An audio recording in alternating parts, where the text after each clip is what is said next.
President Recep Tayyip Erdogan signed a decree as a result of which Turkey, following other NATO member states, suspends its participation in the Treaty on Conventional Armed Forces in Europe.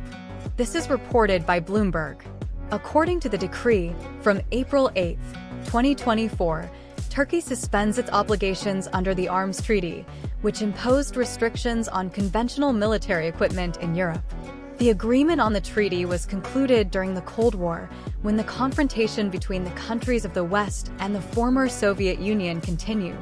The decision puts Turkey in line with similar moves by the United States, Great Britain and Germany and other NATO member states in response to Russia's withdrawal from the accord last November. At the time, the U.S. said its decision would strengthen the alliance's deterrence potential and defense capability by removing restrictions that affect military planning.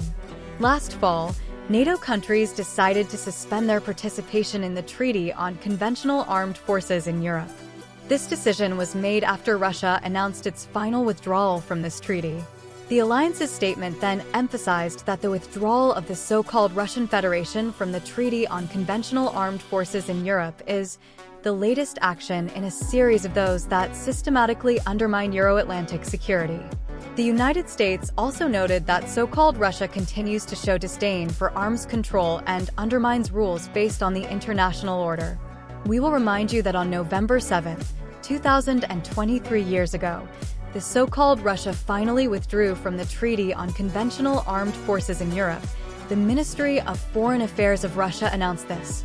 It is worth noting that Russia's participation in the agreement was suspended in July 2077 by a decree of the president of the aggressor country, and on November 29, 2077, a corresponding law was adopted there.